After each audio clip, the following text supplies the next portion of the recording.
YouTube. Let's get the Facebooks going. We got three, two, one, and we are live on Facebook. Let's see. I'm gonna try to share this a little bit now. I don't really know how to do that. I'm gonna press the button over here. Edit post note. Create poll note. See video insights note. It's gonna be a way to share this anyway. We'll figure that out and bring you the next episode. But this is episode three. Episode three of Whining with the Professor. And I think this is going to be a great episode for us. Now, you may note both on Facebook and on YouTube over here that I have tagged the location as the Wine Vine, and that's because my friend Sang and Camille at the Wine Vine have agreed that this Friday at their wine tasting they're going to taste out the wine that we're drinking here at Whiting with the Professor. And this really got started because, well, I love shopping at the Wine Vine, and I've become, as a customer, I have hence become great friends with Sang and Camille because of, all the time I've spent there buying wine, maybe. But I also I enjoy drinking wine. I enjoy talking, as anybody who's ever met me knows. But I thought, what a great combination. I could do a couple plugs for the Wine Vine. I could talk to people who may or may not care what I have to say. But the best thing about this video thing is if you don't care, you can stop watching. It's not like when you're in my class and you have to be there just to find out if I say anything important that might be on the test. Because well, I'm not planning a test for this, but today we're drinking the Pacifico Sur. So the Pacifico Sur Cab Sauvignon. So Pacifico Sur Cabernet. Pacifico Sur is a Chilean wine, and as we get into the tasting here, we'll talk a little bit about the history of this wine and how it ended up in Massachusetts and how it's possible for me to be drinking it here for about $7 a bottle. And that's actually pretty amazing for this wine. It's probably about half what it should cost. We'll talk about that story about how it got to that price point here in New England. And this vineyard, and let's see if I can pronounce it correctly. This is a vineyard bottled wine. It's produced and bottled by Tutunjian Tutunjian wine brands in Chile. And let's get a little bit in the glass here. So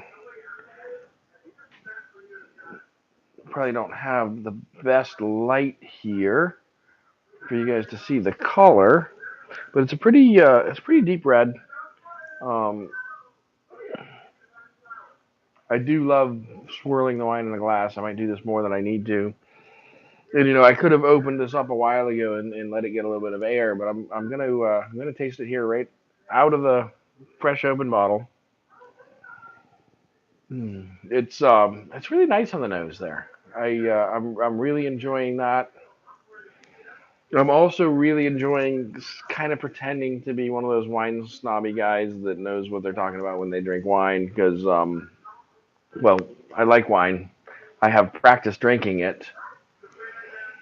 We do get most of the flavor when we drink something. We do get most of that flavor through the sense of smell too. So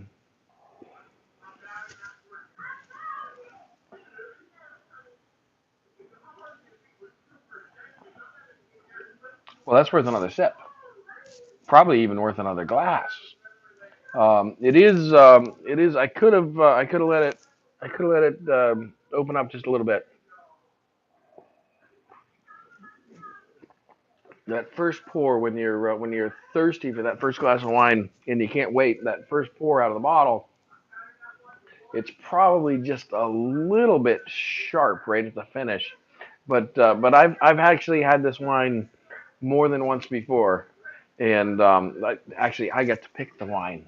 this time. So Sang says, which one of those do you want to do? And I said, well, let's do the Pacifico Sur Cab because I know I like that one, so I can say good things about it. The other thing I like about this brand is well, the convenient screw cap. Great to bring with you to something. I don't know if you ever visit people's friends and you bring a bottle of wine. And this used to happen to me in college a lot, especially when I'd go to visit somebody, bring a bottle of wine with me. I would always in my pocket have a wine opener because I was never sure if they had one in their kitchen. As people have become adults, everybody's got one now, but adults. That's funny. Anyway, so I do kind of like it. Anybody that knows me just a little bit knows that I like gadgets. So I'm going to go get another glass and a little aerator thing that I've got.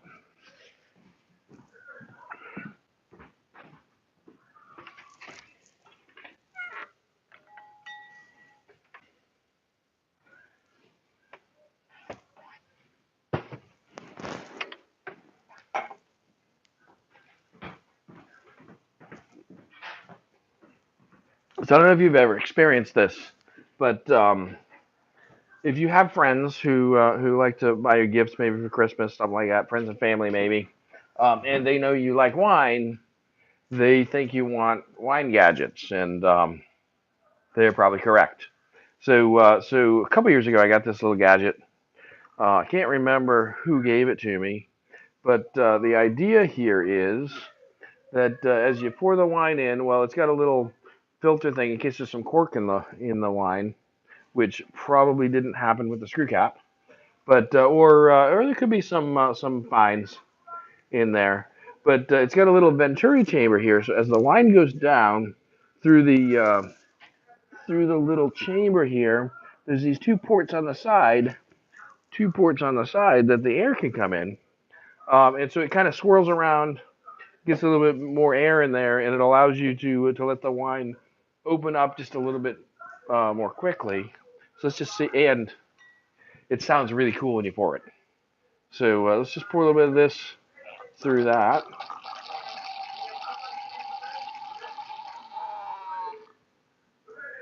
All right, I don't know if it sounds really cool, but at least you can hear it when you pour it. And so this first glass was just after opening it up. Um, Let me get the next one here. So same wine again, the Pacifico Sur Cab.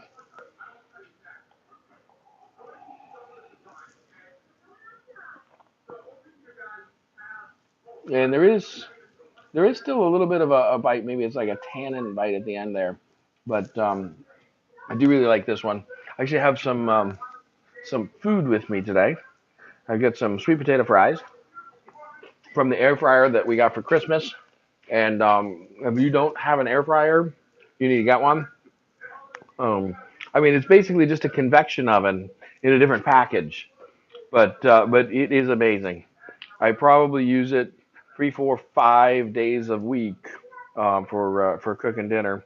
Today I got some sweet potato fries, and I got this chicken thighs, and so a little bit of salt, a little bit of rosemary, and I think 25 minutes in the air fryer at 400 degrees.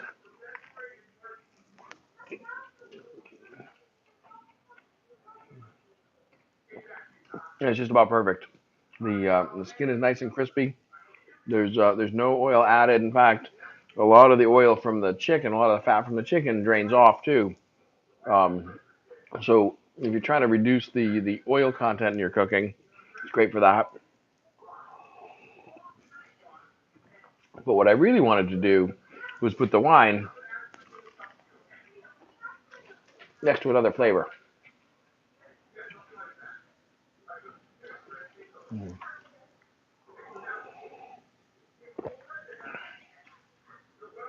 That's pretty good.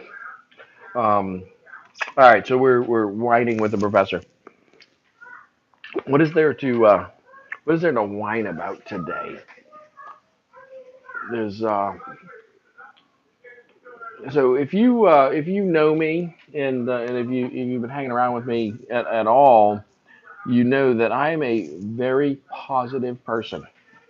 I If you ask me how I'm doing, the answer is outstanding or fabulous or fantastic, which is one of my favorites. And that's really by choice. It's not that every day is a perfect day for me.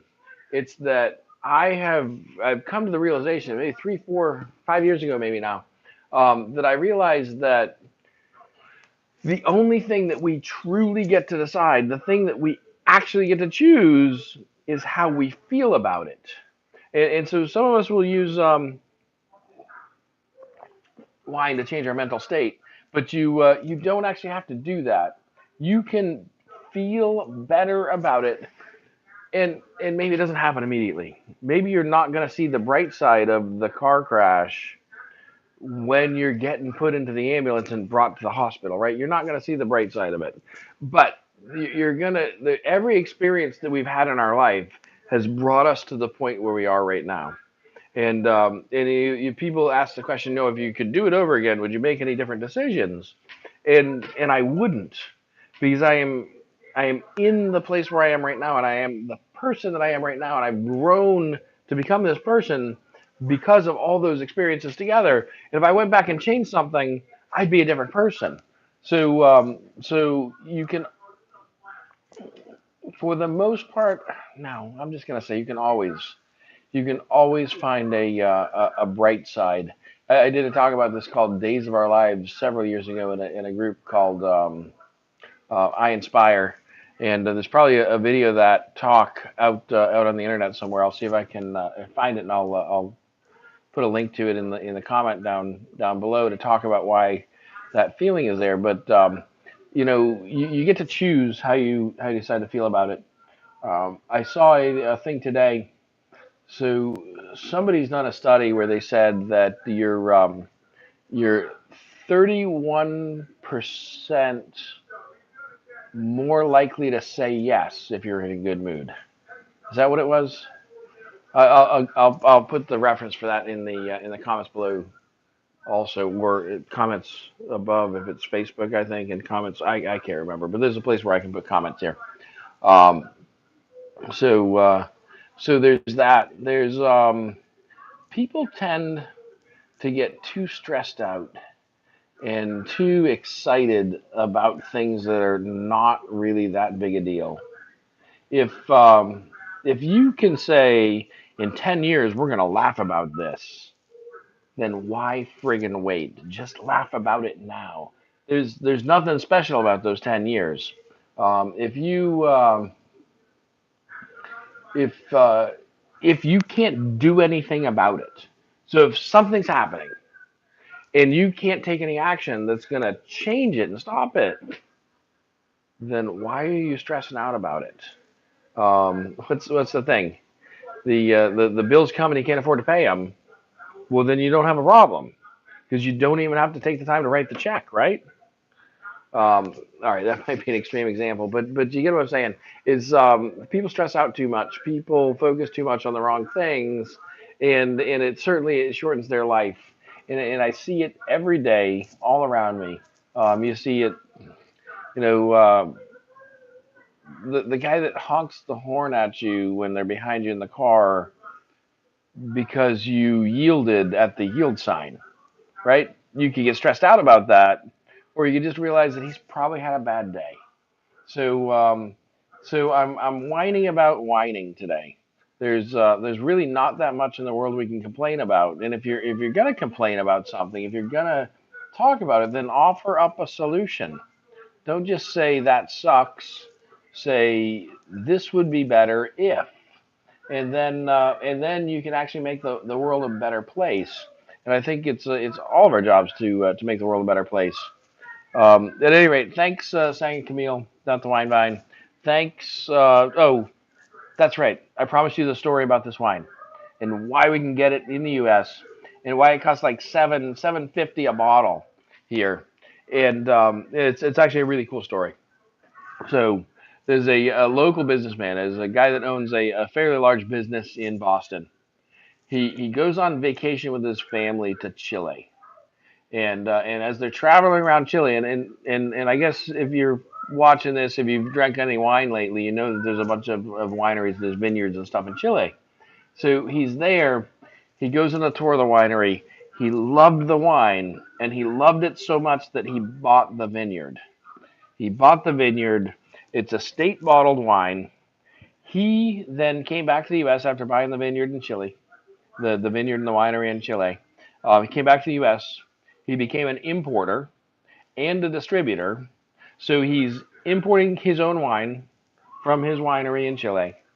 He's distributing it in Massachusetts, I think Massachusetts, New Hampshire, and maybe in Rhode Island.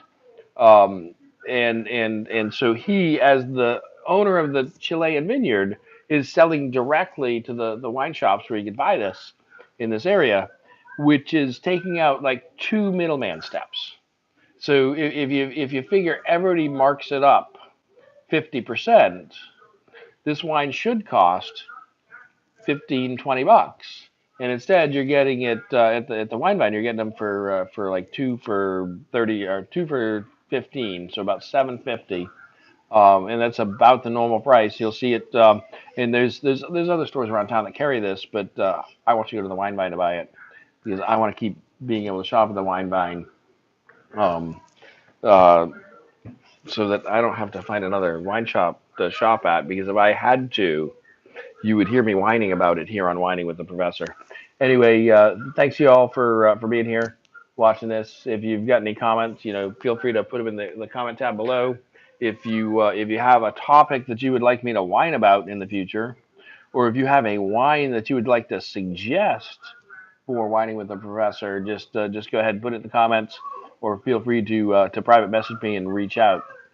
I'll talk to you guys next week. End live video. End. And.